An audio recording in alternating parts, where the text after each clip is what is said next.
Good afternoon, ladies and gentlemen. Marcel with an R over here, and this is Playbook Review. Rogue Rugby X Tisini, episode 5. Thank you all for joining us. It's been a good weekend for some teams. For some teams, it's been an awful weekend or a weekend to remember.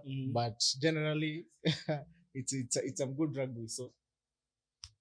So we'd like to start with the overview. I'm a preview of the weekend. Kizungu ni ngumu guys. Tunataka tuseme mechi zilichezwa hii weekend. Tuangalie tu hapo hivyo scores.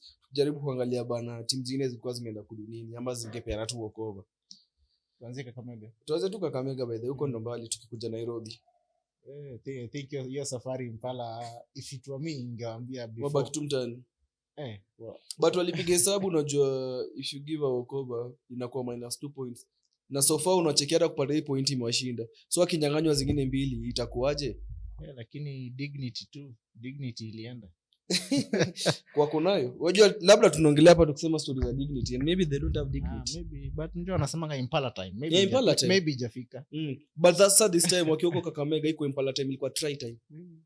Wanasemanga Impala ni za msitu lakini huko I think hata waliona hatuwezi ishi huko. Waligundua miwa nini Impala yezi kula miwa, nataka tu nyasi. Ni ngumu usumbua. Wakakula zao 128. So unaona hapo article ati Kabras crossed a century over Impala. Wow. Unajua funny bit, unajua half time ilikuwa score ilikuwa around 54-0. I was like ikifika hapo simnaweza sema by the way si must be the referee. Tuko na injury forwards wote wameumia na watu turudi Nairobi. Safari tuanze tu sasa mapema.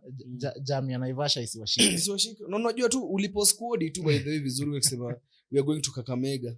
Alafu mnalimwa zenyu 128. Hawajatuwekea full time scores. Utaweka kweli hata kani wewe.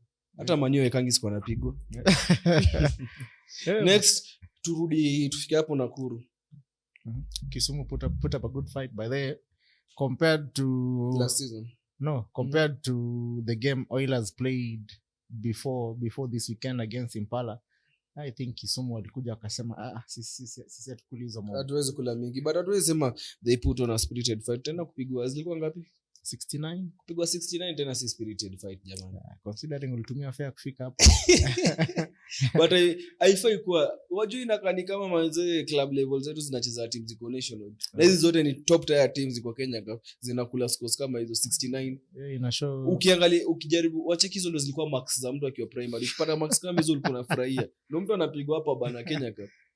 Cheki Mwambo alisema yeye iba wadai kusema acha watulie pale chini. But honestly I'd say there is an evidence in terms of competition, no offense lakini Kenya Cup hakuna competition. Kuna offense kweli. Useme no offense hakuna competition. Hakuna competition, iko so pretty much predictable. Well, like, if you look at it, unajua tu hii game huyu ashashinda hata before safari ianze unajua tu margin tu ndio juu ngapi. Margin ndio juu ngapi, but you are sure you're guaranteed Oilers will win, Kabras will win, KCB will win, Blad pia ilishinda. City will win, inashindanga. So Kisumu akapigwa zao walipakwa hapo mafuta. Tukuje Moose na Daystar watu wa Moose walisema wana graduate. So kuna mnyangecheza. Daystar pia akasema tumewapea time enjoy ceremony, enjoy graduation alafu tutamid next year. So anyway hata ni game yetu na look out for final repeat ya finals of championship. So anyway hopefully tuone Moose wata put on their good show. But unajua ni must Daystar washinde game ya Moose. Si must. But anyway tutajua next year. Waonyesha ni superior. Umesema saizi iko kwa New Year resolutions za Moose. Next ilikuwa gani? Tukuja hapa Ruaraka. Unbeaten teams from the start of Kenya Cup.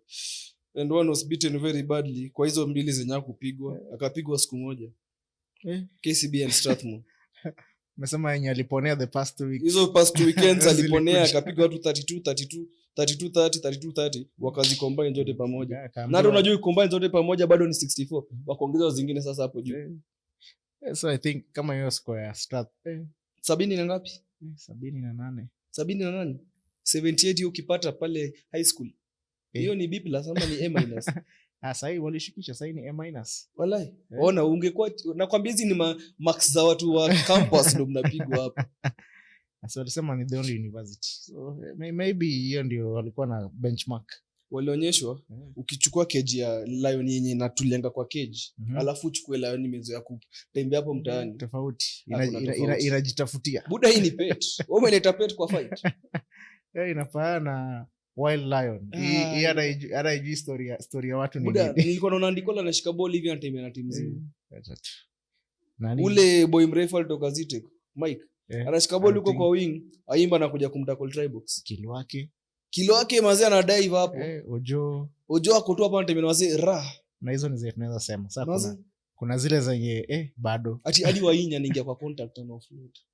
Chapo nyala try box.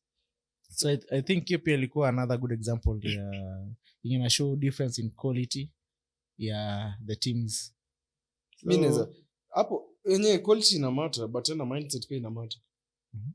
Because if you look at it, easy teams zinapiga watu mingi hizo KCB, Kabras na Oilers. Kitu ya kwanza wako na resources, kitu ya pili wako na do, kitu ya tatu wako na kila kitu wanahitaji, wako well conversant na game, na kitu ya nne mental yao iko juu mazee, wanajua hizo timu zingine haziko level yetu. So Strath inataka ifurisha against Blood due tunawapiga mouth.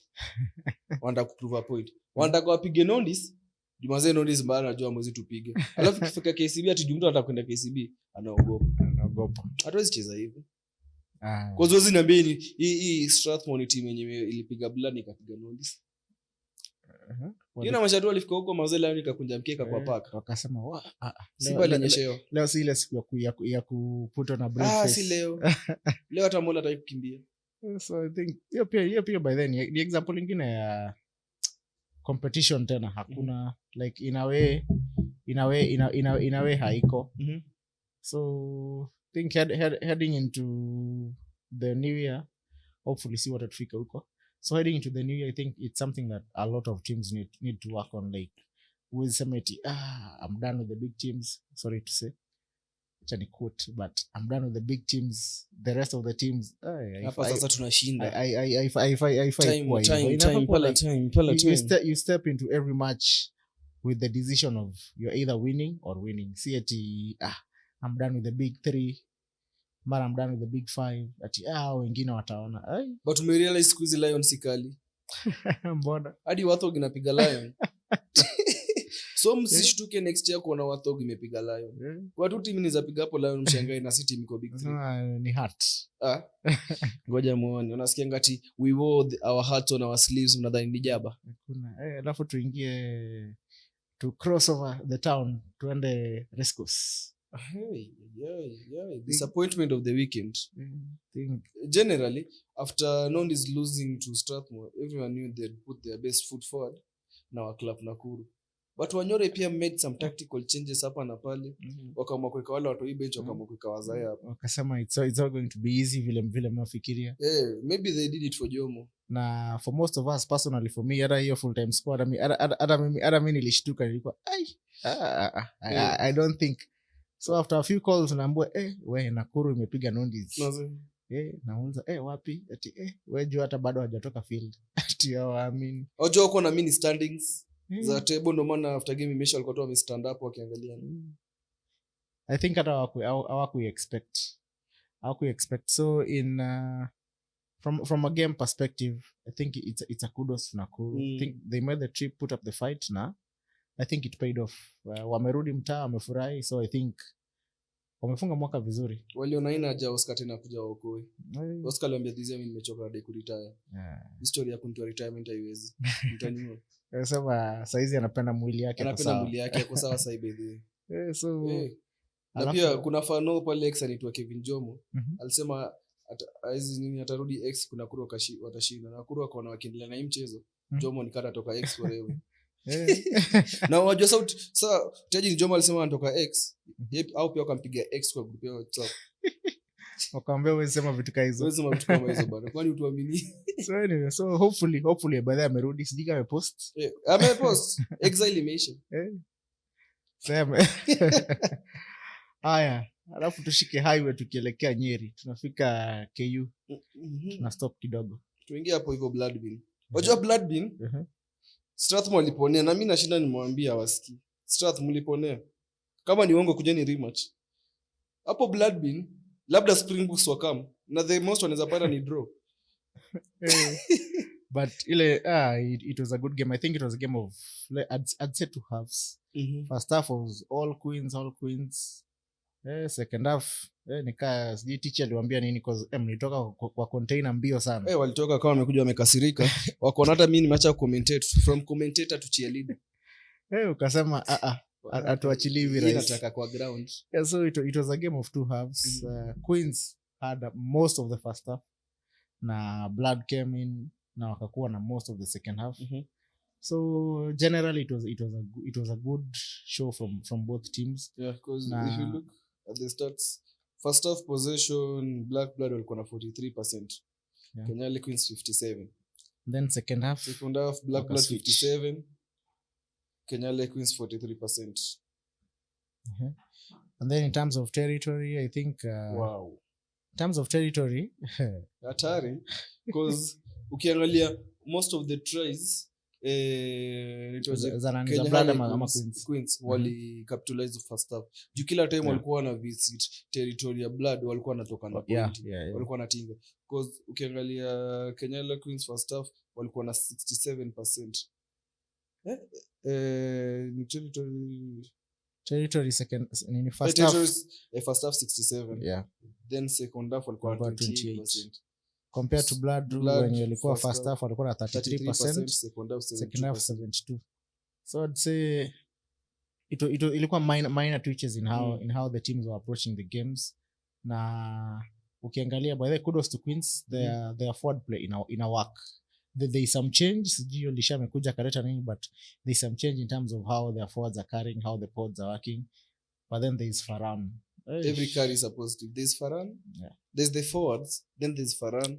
And Pato. Yeah.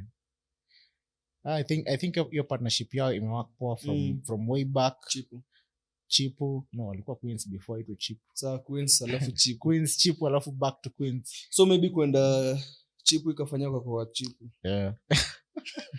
Yeah, so I'd say your partnership yao in a work. They've played together for some time now. They're still young now. Their cohesion and understanding between them I'd say iko top notch. But sasa tukikam kwa Queens naweza sema most of backs for Queens weren't seeing what Farhan was seeing. There was so much space on the outside.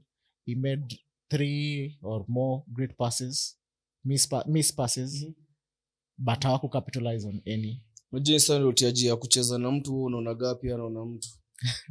Yana ukika kwa Mondays unajirudisha kwa ngori. So walikuwa na make too many unnecessary carries. Wewe nimekuka tu kwa gap, wewe sana unaja kukat back in. Yeah, so in terms of how Farhan was approaching the games, ilikuwa way different from how the rest of his team walikuwa naiona, especially backs. There was especially first half walikuwa na so many opportunities and they ought to have scored. Na I think walikuwa na make errors, like those ones kuna time walikuwa held up for try box twice. Haya kuna some unnecessary carries wali make, especially on the wings. Like you have a 2v1, just draw and pass, easy score any day. But kuna nguvu sinadai kwa show. But rugby li change squeeze if kuchezwa hivyo. So let's look at territorial carries. If you look at the first half on the opponents 22, let's look at Blak Blad. First half opponents 22 walikuwa na 12 carries as compared to Kenya Harlequins who had 20 carries. Zilikuwa back to back. Yeah. Held up, ball inapigwa wanarudi, ama on the attack wakinini ball wanarudi ndani ya 22 tena. PD yeah. Dude. They scored from 2 PDs, ndio? Yeah. Then wengine was a move yenye ilikuwa scrum hapo hivi around kwa 5. Dave alitinga. Switching Dave from center to 11, then the 11 back inside. Pato snipes with the ball, gives it to Farhan, switch. Yeah. Then Farhan to beyond the 11. an easy score. That's how they capitalized on them. It was an easy score. And then tukikam kwa Queens in the first half they had 20 carries kwa Bloods 22. Yeah. Which was they controlled, like they were exceptional in how they were controlling territory, where to play, when to play, and what they're playing inside the opponent's territory. Compared to the second half, pali sijui what happened, but I think walikuwa only 2 carries in the opponent's 22. This means, and if you look at their own 22, on the opponent's 50, they had 38 carries. Yeah. And then in their own 22, they didn't have any carry. Yeah. So this just shows that Queens wakicheza jana first half yote hakuna ball yote walikuwa wanacheza kwao. Ball ilikuwa ikuja kwao, it's being booted back. Hata kayo kick tena venye nadai bora wacheze kwao. Though they had some very terrible kicks, but zika zinawaka. Muhimu ndio wanacheza kwao. Cause ukiangalia hapo hivi the number of times walicheza kwao first half naona ni 0. But in their own 50 walicheza 90. So that makes their total carries in first half to be 67. So ukiangalia in the first half, like walicheza a lot of balls inside Blood's territory. Also kudos to Blood's defense. I think walijaribu as much as kuna parts waliachilia hapa na pale, but they tried, they did their best. But pia Queens they ought to have scored so many on so many occasions. Kwanza wakiwa kwa 22, the number of held ups zilikuwa ina show to like how they are carrying, like the ball haiko secure. Hata ukiangalia there's a scenario pia wali lose ball, like they made a carry, next thing imekuwa ripped na ikakuwa kicked out of that territory. As much as walirudi hapo inside the 22 tena, it wasn't as expected that ingekuwa, cause at first before rip your ball in a few carries walikuwa score, but waliblanda. But I think kitu ilikuwa na Queens jana on attack, I think forwards walikuwa na gain ball vizuri, but ilikuwa ikikuja backline, that is where makosa ilikuwa inafanyika. Because if they had a fairly lethal backline like the forwards, wangekuwa na capitalize a lot. Juu forwards walikuwa na gain momentum and it was so evident. So ball ilikuwa ikitoka kwa Faran, then aicheze, maybe akipea Lela tabeba, but then after that if there's the miss pass to the outside, nothing was being capitalized. So I think they need to work on their backline. So if you look at carries, Blak Blad in the opponent's 22 first half zilikuwa 12. Then second half zilikuwa 18. So that was an improvement. And then ukiangalia opponents 50 they had 16 carries compared to the second half walikuwa na 5. Then on 22 carries were 7. Then second half they were 2. So as much as exits zao zikuwa poor, like ukiangalia like when the second half started, kuna ile knock on ya Obert, then shortly after hapo I think they tried to do the same thing. Like they tried to run the ball out of their 22. The first time was a knock on. As much as Queens didn't score, but after hapo ndo Queens walipigwa held up from the scrum. And then after hapo tena a few minutes later same wakatry ku run out of the 22, but ni kama haiko inawaka. Hiyo ndio inaitwa exit by running. Buti kikata haiko inafikia the intended pass. So ilikuwa tunaribika hapo katikati. So after like 2 attempts ndio Enoch akaona akasema by the way hii ball utaikufikisha mlangani. Yeye pia akaamua kuikick kwa mikono ya Faran katikati. Masa nyingine huko trick, unajua si kila mtu ni kama Omolo. I'd say ni hiyo pressure cause Queens walikuwa wamepanda by their own defense. So akaona let me just boot it wherever itaenda tuta restart tu from hapo. Cause chato angalie ka for example how nini wa capitalizing on the tuseme madude zao za Queens your first half. Let's look at them. They visit Bloods 22 tumeangalia ni mara ngapi? No, just confirm. Opponents 22 first half 20 times. Ni nini wangefanya right iwasaidie kutinga all those times? Personally I'd say patience. Kidogo to like they were in such a rush to play it out, yet the forwards bado walikuwa na enough energy in the tank keep on carrying. Yeah, because it's evident every time they were being patient and allowing their forwards to carry the ball around the contact line, around the 5, either juu kulikuwa na held ups mbili, but after the held ups bado walikuwa na advantage, walikuwa narudishia wanapata pena, because kama kuna place critically rugby ni hapo hivyo area 5 kwa red zone ya opponent, so kwa green zone yenyu tuseme. So if you're patient enough, if you just keep on having the carry after carry, obviously kuna point yenye huo opponent ata make mistake, either not rolling away, hiyo ni common, ama offside, ama not releasing. Hizo penalties tatu ni lazima. So if you rush to take the ball out wide faster, ina make it easier for the opponent to defend. Juu hapo hata mtu ende kutackle, yeye anakimbia tu akufanya panic, hiyo ball ende nyuma. Na walifanyia hivyo hata assist, walifanya Blad hivyo second half. Because ukiangalia the number of times they conceded ni juu walikuwa patient kwa carries. Then ulikuwa unaangalia the reason why they were trying to take the ball out wide faster ni juu anytime they were carries around the 5, so Blad walikuwa na get sacked. So kitu mtu je realize ni in rugby watu watakuwa sacked ni, but the moment utatoa ball hapo ipeleka out wide, utarealize hao wase wako na wheels. Si na wanga wanajiambia it is only one hard sprint. Ile sprint moja tu ya pressure. Moja tu. Na ndio play yake. So patience, if they were patient enough wangekuwa na capitalize. If you look at Blak Blad during the first half, Harlequins tunaweza sema walikuwa patient enough. Blad were not patient at all. Because ilikuwa 1-2 carries and which they were not gaining. Jana forwards of Blad ukiangalia carries zao they were not gaining territory. They weren't gaining. Kwanza hapo kwa 5 juu nashanga si try box ndio hapa. Kwani watu hawezi fika hapo hivyo? Ni patience tu.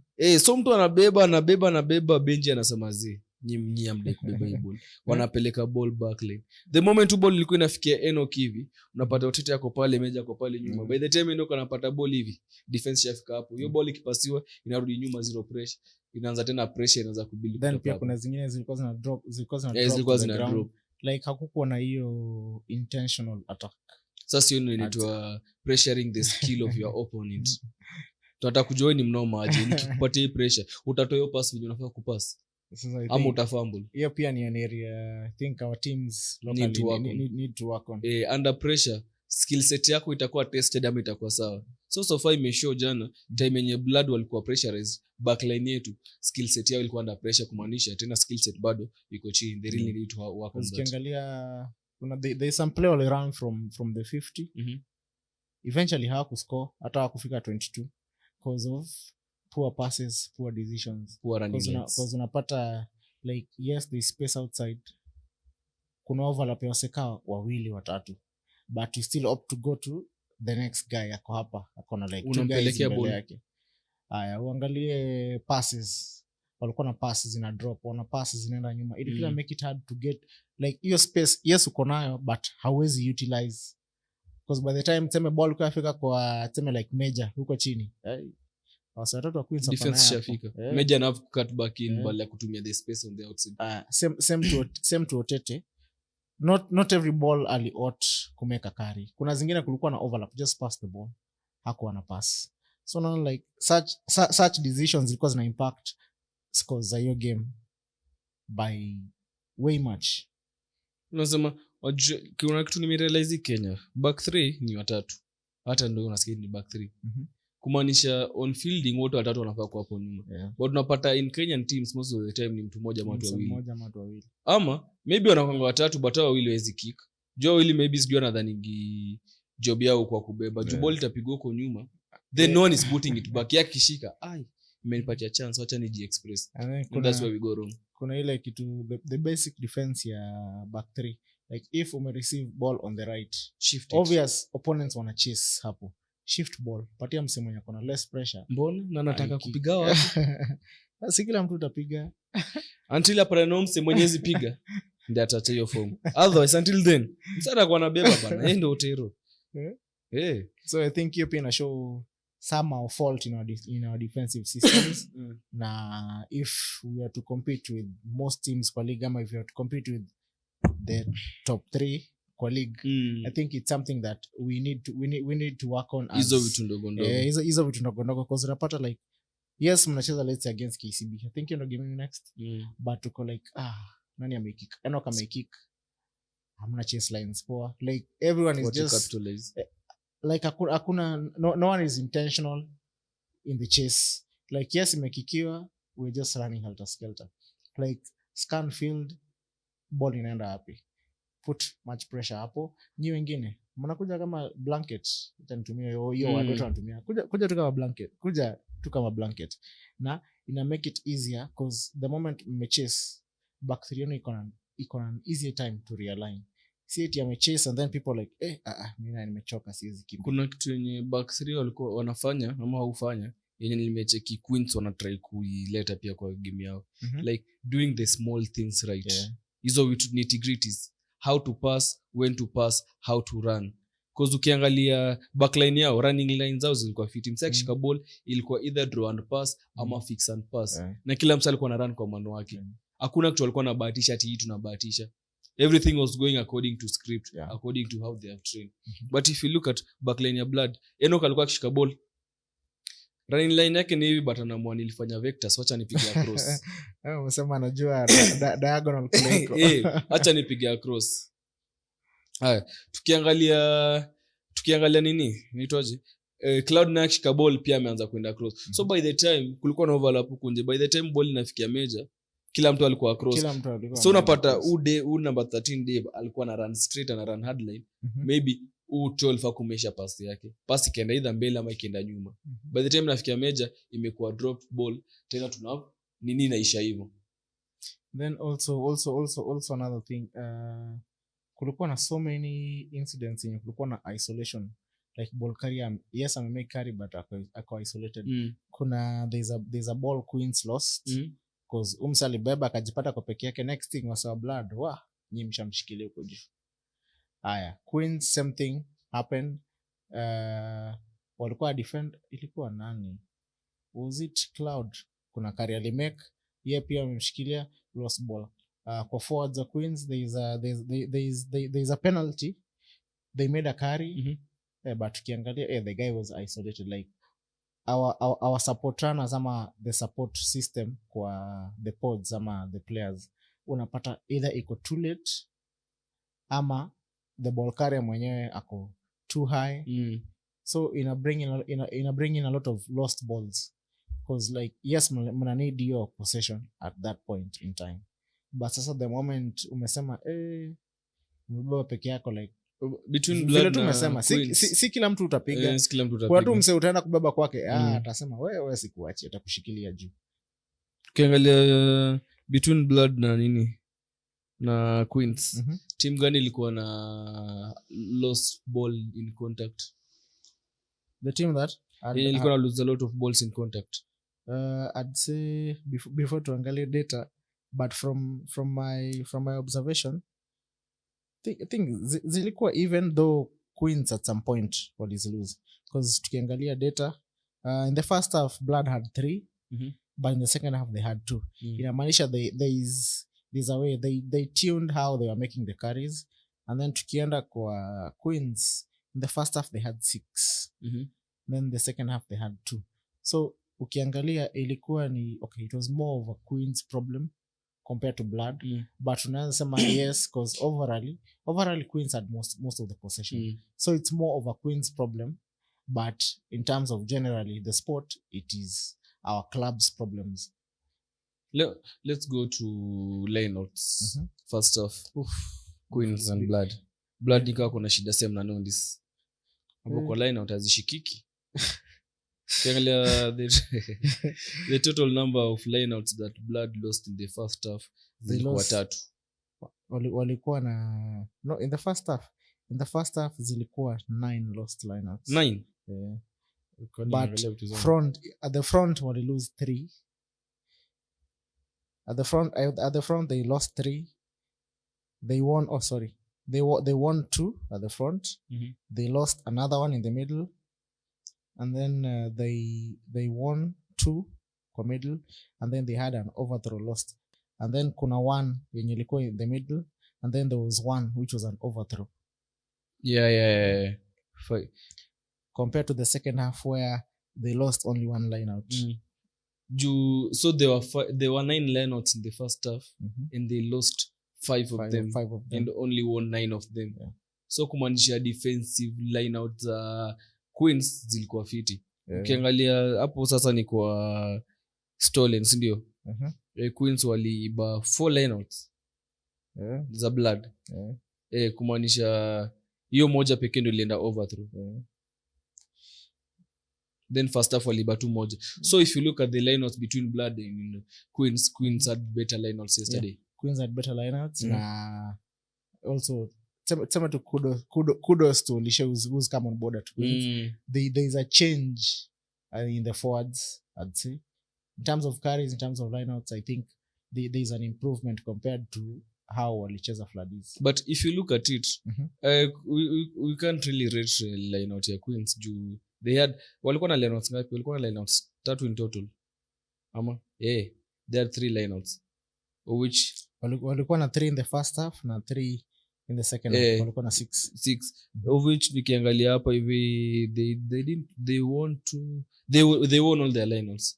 Ukiangalia Queens basi kwa set piece zao hakuna set piece in involved lineout. Ama they are more of a scrum, wanatumia scrum sana juu hakuna pena niliona wakinda njamba kupata mapenda jana. Zilikuwa minimal. Tutafika huko in terms of discipline huko chini tuone. John ndo alikuwa the most in discipline I think ina show tu na ile yellow card walipata in the first half. So if you look at the lineouts unaweza sema they were better side on the defensive side. Cause unashindaje lineouts za opponent. Nikati walikuwa na lineout ya blood nasema hii ni yetu. Naweza sema blood jana walikuwa na long day. Especially kwa lineouts na at some point wakaanza kutap juu waliona wacha tufanye kitu tunatuakia hii line tukienda mazete nini na kwa noma our lineouts shida lineouts za blood jana zilikuwa shida so they opted to tap. So moving forward tuangalie kicks for territory. The zilishikwa charge down, knocked on, line out, retrieved, straight out. Tuanze na blood. Kick for territory. They caught 7 in the first half. They caught 6 in the second half. There was no charge down ball. Hakukuwa na dead ball. There was no knock on. Retrieved. Retrieve ni ya opponent. Retrieve ni let's say mimi Enoch. Nimeikick ukaishika na mse wetu ama hata mimi nikachase na nikaishika. Nimeiretrieve. So retrieve aliretrieve moja first half akaretrieve 2 second half. So tukiangalia territorial kicks blood had a good day hapo kwa territorial kicks. Kata sio Enoch Russell Odur. Mnampatia nicknames. Oni Russell unacheza. So tukiangalia kick for territory ya first half ya Kenya Harlequins, kick for territory they had 1. Then dead ball ilikuwa moja, kuna moja walikick to dead. Ile nyingine katokea huko kwa try box. Wengine wakakuwa knocked on moja. And then they retrieved moja for lineouts, waliana 3. Straight out zilikuwa mingi. Kulikuwa na 2 za pato off the rack akijaribu kupiga box kick. But sasa mguu yake nikaa imepiga kona. Zilikuwa zinaenda nje. Alafu ule 15 wao bet pia alikuwa anashika ball vizuri. But sasa akiamua kukika na kinyesi inaenda tunatoka tu hapo kufika mkojo. Anasema kicks ya kila mtu. Kukicks ya kila mtu. Nyinyi mnaona kama una kick mnadhani yako jaba. Train kukicks ya kila mtu. Sasa more practice. More practice, they need to practice because reception yake ilikuwa fit. Hakuna no ball yote yenye 15 wali kick. But sasa after ameshika hiyo ball kuikick sasa Shumatueri angebeba. So unaweza urge Christmas asiende holiday aanze tu kukick. Ana mwili ya kubeba. So ajifunze kicks. Sema yes yotete. Yes yotete. Generally ukiangalia hata tukiwa tu hapo bado kwa kicks ukiangalia formation ya back 3 ya Queens jana ilipo mbaya sana. Juu blood walicapitalize na hiyo second half. Hizo ma attacking box kicks sana. Juu walikuwa kick hata hiyo time walikuwa nika kicks first half. Watu walikuwa wanaangalia batashiki. Sema wewe kuja ushike mimi. Kama kuna ile yenye waliacha ikabounce. Speaking of kutoshika mpira. There is one Otete aligamble. Queens wali knock on. Ilikuwa inafaa kwa Ramadan angetinga. It was a horrible gamble. It was first half. They kick behind then. There were twice. Kuna moja ya Otete na kuna nyingine ya Washiali. So also add to the specific players ni wanasemanga usiache mpira bounce. Ball ya rugby it's very unpredictable. Unache na bounce niva na capitalize. So your Queens capitalize mara mbili but they didn't. Wali knock nyingine sijui akafanya nini. Hiyo nyingine walikarudi scrum na wakakuwa penalized. So it's also something players need to work on. Yeah. How you feel especially huko nyuma ina matter a lot. So moving forward tuende kwa malls, tuende kwa scrums. Tuende kwa scrums. So kwanza before scrums tuende kwa penalties. Hapa sana ilikuwa hatari. Kwa under penalties tuko na cynical, tuko na dangerous tackle, kuna holding on, intentional tapping, line out penalty, not releasing, not rolling away, offside, scrum penalty, side empty. Tuanze na blood first half. Walikuwa na in penalties total walikuwa na 1 2 3. Walikuwa na 8. 8 totals. 8 totals in the first half. In the second half walikuwa na yote. Hii second half ni called decide. Ukiangalia Queens first half walikuwa na ngapi? 12. So tuanze na blood. Ya kwanza ilikuwa not releasing, hiyo lazima ikue. Ukijaribu kujackal ball unasema haikosa. zikosa, hiyo ni penalty. Mkikosa game na mashaba cross wenyewe wafanye kazi.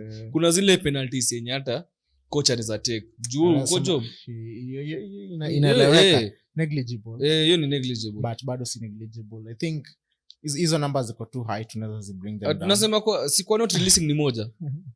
No, ile not releasing siongelee the number of penalties. Sema not releasing. Yeah. So I think ya blood ilikuwa moja, and then kulikuwa na za Queens tena.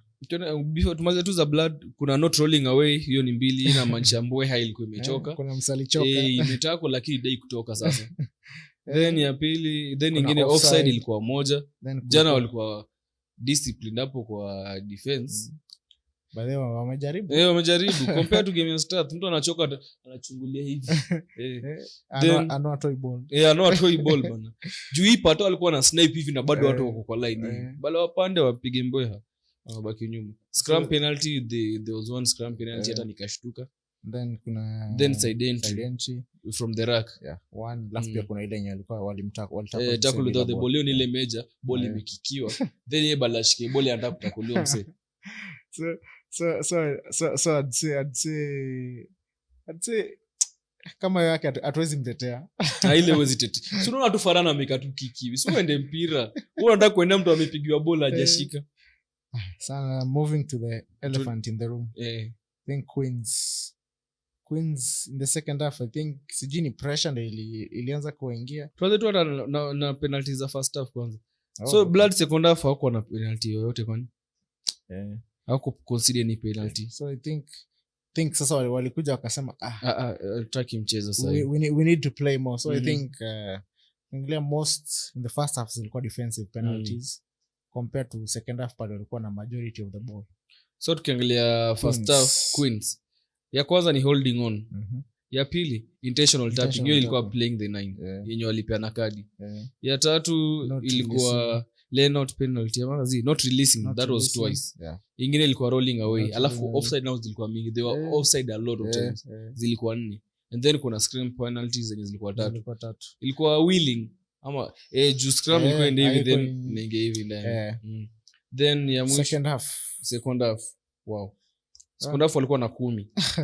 Blood walikuwa na 0. Zilikuwa zinaenda tu zikifuatana. Tunaanza na kitu ya kwanza ni cynical. Hiyo walipiga mtu high tackle wanataka kuua demu kwa chini. Ingine ni dangerous tackle. Walikuwa washachoka. Line out penalty. Kuna not releasing. Kuna holding on pia. Kuna holding on. Bado kuna offside, scrum penalty, side entry. So in terms of discipline, I think Queens in the second half they sort of maintain the same standard of indiscipline. Hawaku improve, hawaku reduce, waliongeza tu na 2. But they were like tell me why in an entire game kuna penalties conceded ni 22. Hizo ni penalties mingi sana. Penalties mob. Na nakumbuka nikisema jana indiscipline itakost Queens the game. Na bado ukiangalia against most nasikia bado walikuwa penalized. Kulikuwa na yellow card kadhaa. Tuseme ni tempers zilikuwa high ama ni pressure, but either way it's unwarranted. I think to play within the laws of the game, like yes kuna zingine zitakupata, but sasa tujaribu kupunguza the number of occurrences zenye zita happen, like we can turn it down a notch. Kwanza hii ya offside team ikishagundua by the end scrum up akishagundua mko slow atakuwa na milikizo penalties za offside. Kwanza nilikuwa Queens wakeza cheza na team iko fast na wana concede penalties hivi, century ni kidogo. Wallahi tena penalties ni za Messi rugby. Juu kuna option ya kuendea 3, kuna option ya kuendea line out, kuna scrum. Juu wote wana fall kwa category mali mtu anaweza milk pena yoyote. Yeah. So they really need to work on their discipline. So tuende scrums sasa. Scrums. Tukianza na Blood in the first half, they didn't lose any scrum. They lost one. Hiyo ndio ilikuwa penalty game ikianza. Oh yeah. And then Queens pia walikuwa na, actually before to go into data, tunaweza sema in terms of scrums both teams were even. It was some good competition hapo kwa forwards until game ikienda, first half ikiisha na second half. Though hawakuwa wanakuwa penalized sana, but Blood walikuwa wanatembea scrum za Queens. So maybe nasema there is the injury, ule Propo akatolewa. So maybe alipigwa hapo Kebo Hatari na Biko. So anyway, we wish him all the best recovery. But generally in the difference in terms of quality between the guy who's starting and the guy who's coming off the bench, haifai kuwa that big yenye try realize like it's supposed to be somehow evenly matched, because regardless of who's starting, I think everyone anakuanga na role kwa team.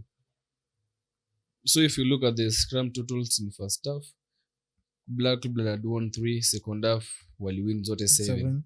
Then ukiangalia Queens first half they lost 1. First half they lost 1, second half. Total wise, I think they had 8 scrums in the first half, na 5 scrums in the second half. So losing 2 out of 13 pia no bad, si mbaya. But hapo kwa kutembea mtapata Kabras statement. Cheki venye South Africa walitembea 9Z hadi try box. Itu kwa tricky. Mnaweza kosa concede penalty, but mnaweza shaviwa hadi kweli. Hiyo wenyewe ni aibu. Wali tu collapse hapo bedha pia ni pena. Baada watembea nyinyi kama hivi basketball kwa mguu na meva boots. Tuangalie conversion rate ama tuseme conversion rate na hiyo nyingine inaitwaje? The number of visits in the opponents. Asio inaitwaje? Jina ikuji. Successful penalties na successful conversions. Ukiangalia Faran jana aliingiza zote. Kuna hata yeye alimiss. Conversion rate yake jana ilikuwa 100%. Kuna yenye walimiss moja tu. Walimiss moja tu. So unaweza sema conversion rate yake jana ilikuwa ngapi? Out of 4. Alimiss moja first half, akamiss ingine second half according to the data. Missed conversion ni 1-1. Let's naangalia vitu zangu. 1-1. Then ukiangalia Blood, Enoch alihata ngapi? Enoch alihata moja pia first half na second half. So alizingiza kwanza zile za edges. Za edges hiyo ndo mambo yake. Katikati. Katikati sipatie Enoch. Nasema yeye ziangalia straight. Hapo anasemanga yeye ni mzito wa kukava ka yapatwa akipiga box kick.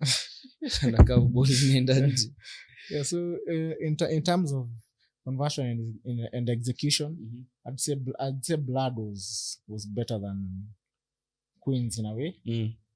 But pia tunasema tu it was even because in the first half Queens wali utilize chances zao, though kuna zingine wali blunder hapa na pale, but they utilized most. Blood maybe it was the game plan, but walianza kuitisha I'd say waliitisha hiyo too early. Inafaa hivyo masaa ingine. Unajua ni strategy. Kama mko na option ya kuendea points, acha muende points. Kama mnajiaminia mtaenda pound for pound, ni pound for pound. First half walikuwa ni t-shirt. Second half walisema ina jaiti. Wacha sasa sisi ndo tutakuwa tuna sip some tea after tumeshinda game. But I think it'll pay off na hata ukiangalia how Blood walikuwa na control in terms of after Queens could score tries. Like Blood was so composed na ina show, cause I think the 3 penalties zenye Enoch alibut in the first half hawakuwa na stress, cause walikuwa para penalty ndani ya 22 ama karibu 22 wakuli kuna haja kuchoka. Like yes you are ahead, but we will claw our way back into the game. Na ina show fighting spirit yenye also Blood wako nayo, because coming down from all those scores to winning the game 40-26. Hey, si jokes. Because half time I think they were down 21-9. 21-14. Yeah. Na wali come back, I think walikuja na wakasema like sisi na control the rest of this. Walitinga 26 points in the second half. Because najaribu kuangalia hapa hivi tackle success rate ya Blak Blad first half ilikuwa 94%. Ukiangalia tackle rate ilikuwa 94%. Then second half ilikuwa 100%. Tackle success rate ya Queens first half ilikuwa 78%.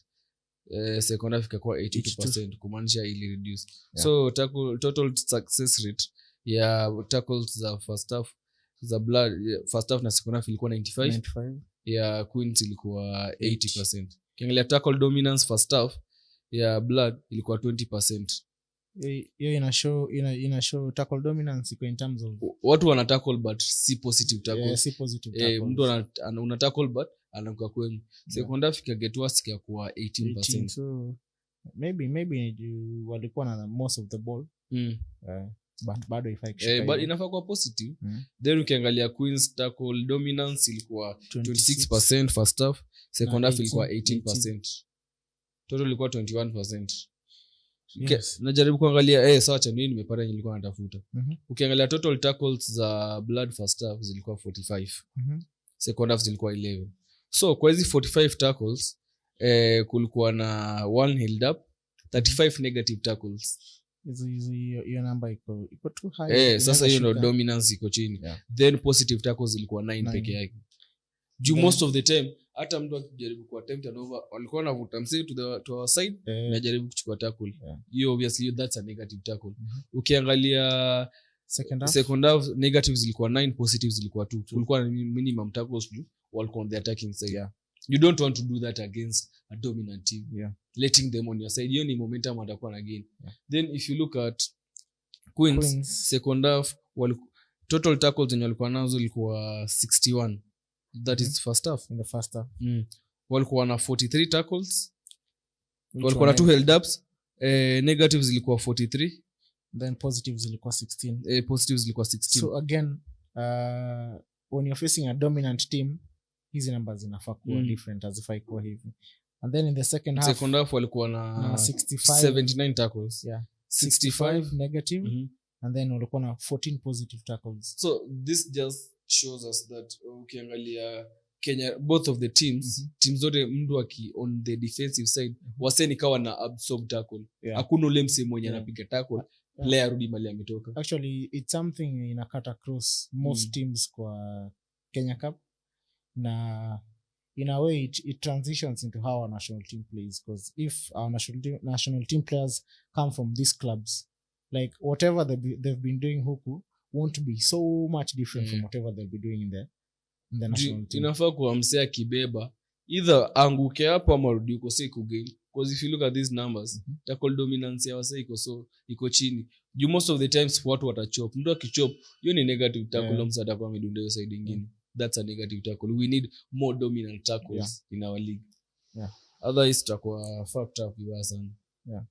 Then let's talk about how Blood decided to come back in the second half.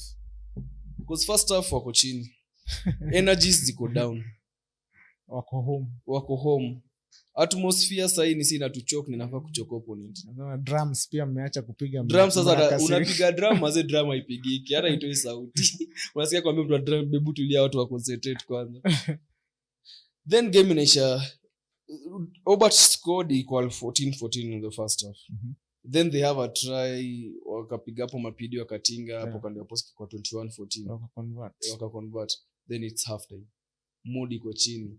Jaribu kubamba mafans wapi. Second half we come back to the game. First mistake Obert knock ball up. Then inakuwa scrum ya Queens. Wana mess inakuwa ball wanapigwa hapo held up. Actually kwa scenario 8 the guy was playing 8 for Queens. Wycliffe. Hapo alwa mess. That was a clear try. Hapo anafaa kutoka hata leo.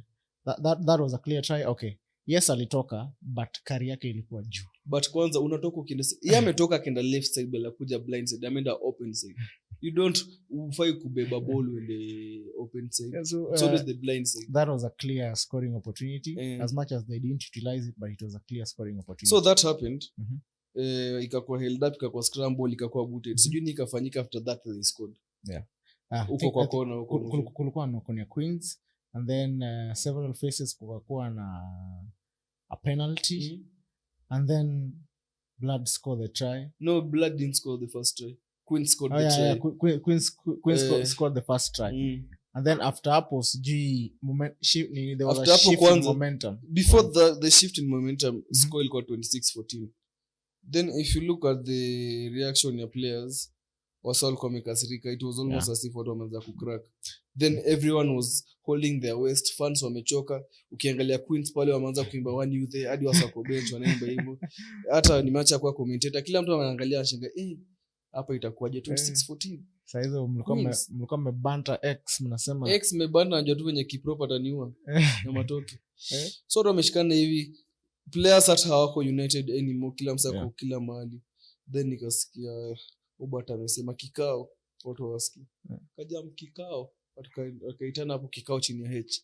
Sijui kwa hiyo kikao waliambiana nini. But after hapo kulikuwa na chaos. Queens on the receiving end. Yeah.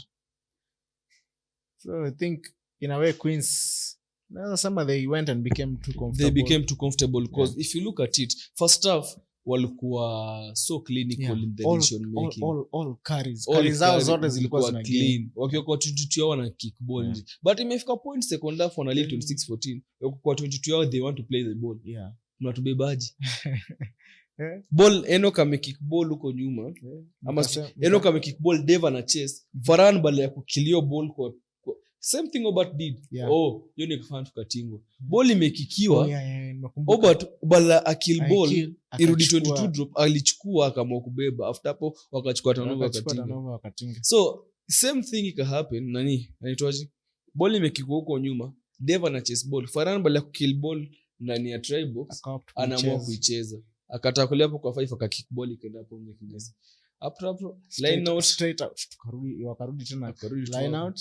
Na after hapo I think ilikuwa try. Yeah, there was a try. Ni I think hiyo ndio try yenye Meja alitembea kinge try box. It ilikuwa so such an easy try. Wadu na jam. Kuna zile try mnatingo ndio nasema hapa nyinyi tungefanya nini? Acha kusema mtafanya nini. Kama hii niko sure waliangalia wakacheka tu cause it's not bound to happen. It's not supposed to happen that way, but it happened that way. But hapo ni nakushow inafikanga moments fulani ubuda inasaidia kwa timu. Blad decided to become the mature side. Queens were overjoyed na wakaamua kurelax. Hiyo kwa mbele ikawapatia kiburi. Wakaanza kuconcede. And then after concede ya kwanza wako like baada tu hii game tuko nayo. Then nyingine penalties zikaanza kupile up. Ile offense kwa wase wa kuconcede mapena sasa zikaanza kuwa mob. Like everyone is under pressure and then Blad pia confidence yake kama ndio inaanza kupanda. So akakumbuka hii kitu ilikuwa rahisi, we can do it. So in a way it all came down to mentality. Like yes mna lead but mtaishikilia for 80 minutes. And then Blad were like guys we are losing, what do we need to do to win the game? So it come down to such decisions. And then unaona like Blad wali improve, walikuja waka improve not as much everything. Not as much as it's supposed to be. Lineouts bado zilikata. Lineouts not as much as it's supposed to be. But wali improve in terms of how they were playing, how they were managing the pitch, how they were managing where to play, when to play, and what to do. Like wali improve in those aspects. Na kudos to them. Hata mimi score sikuwa nafikiria itafika 40. Hata mimi nilishtuka kusikia zilikuwa tu zinaingia back to back. Kwa kumbuka kuna time fulani walikuwa na pound hapo kwa 22, wana pound kwa 22. Then enoka kapasio bola karudishia tu cloud back in fulani smart dude. Then kulikuwa na scrum fulani huko hivyo kwa 5. Then Obata akapik nje dude. Hizo madude. Zilikuwa I think ni 3. So Obata alikuwa na hat-trick ya 3 na wajaribu kumbuka ni gani Obata ikuji. So in terms of mentality, Blad were the better team jana. But in terms of how not to play. I think in a way Queens waliachilia. Waliachilia. Ndio maana nashinda nimeinsist. Tungengoja tu 2 minutes game ya Strath tungeshinda hiyo game. 2 peke yake hata si mingi. Because if you look at it, ni Blak Blad wanafaa kuacha. Second half players were reserved. Then when they feel like they're losing it, ndio sasa wanataka kuja all out. And that is something that they can't do with a big team. Because team kama Kabras KCB, juu wanakuja bin wote. Wakisha lead first half, hakuna venye mta expect kuwa na comeback in the second half. We just need to lock in from minute 1. Plus, not just the two teams. Kuna certain games, not everyone will give you the opportunity ya come back. Kwa hiyo wanasemanga muoga akipata chance ya kukushika ko hawezi achilia. Atakushika vizuri. Atakushika duty.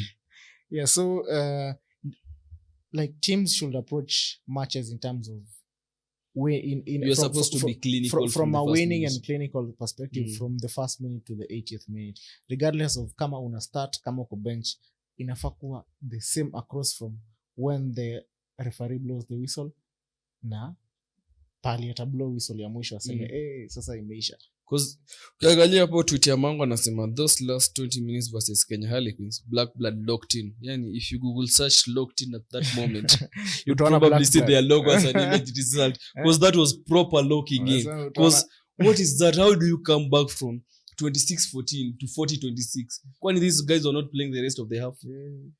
And then there's a final whistle, hadi you unashangaa hii game tumeluza just tulikuwa mbele. Hata kwa hiyo Costa sidhani kulikuwa na amani. Ngongro teams jana ziliona shida literally zote hao wamekuja away kiboko. So Ngongro hakuna ushindi ilikuwa. Si walikuwa sema rugby ya Ngongro. Sasa hivi nikaa Ngongro imebaki kwa ya sherehe. Imebaki ya Union Containers tu. Ni Containers tu hata tunawakujia. But the teams themselves mimi naona hizo Ngongro teams zishikane zitainza timu moja. Maimbe wanaanza kuwa wakali. Ameanza kuwa pilipili hoho. Inaweza haribu test kubwa lakini si kali. Inaweza haribu test. Because kila mtu atasema we want to host the team hapa ndio iko home ground. Ama tu wafanye tu aje. Juu Kenya Cup imesha this year. Tuna restart next year.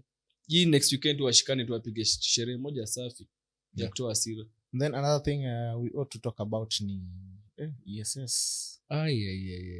By the way, Kiario, if you guys don't have a plan with ESS really muitoe. I think the number of walkovers, there are a lot. Tell me why. After the scores you're seeing, like DSS conduct your it's supposed to be a development side. Me, I don't agree with what KCB are doing at all. Because how comes retired Kenyan internationals wanacheza ESS? Wale wa retire wende mta. ESS initially ilikuwa inafaa kuwa pathway mtu fulani mdogo anze kucheza na ESS. I understand game kutoka hapa ndo acheze Kenya Cup. But from a club perspective, not so many clubs currently watakupatia opportunity. You're a young guy, wewe ndo umeanza high school, like not so many clubs watakupatia opportunity ya kukam kucheza ESS. Most teams, especially Kabras is doing it different, but Oilers is also doing it different. But ukiangalia let's say KCB. Ni KCB, tuseme KCB, ni KCB. Okay, tuseme hiyo level nyinyi mnachezesha under 20 yes iko na mafresha pekee. Sawa. So hata ya Strath ni watu hii first year. So in terms of clubs, hata Queens ni watoto. In terms of clubs, hata Impala. So in terms of clubs, yani in short ni KCB pekee.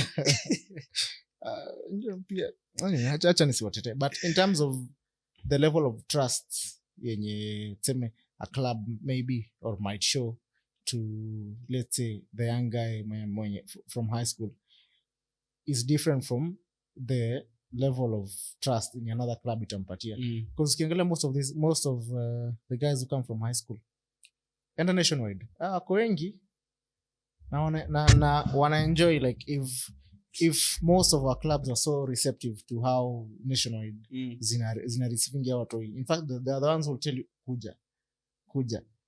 Anyway, I think my game of the weekend, Nakuru boys. I think will show up. Wajua funny thing, wajua anthem ya Nakuru ni the same na Nondies. But me I feel ni kama Nakuru ndo walibia Nondies your anthem. You Nondies have been in existence for 100 years. Nasema Nakuru iko in exist. Nakuru iko. See, Nondies is the oldest club in Kenya. So obviously if there's an anthem, wao walikuwa na anthem wa kwanza.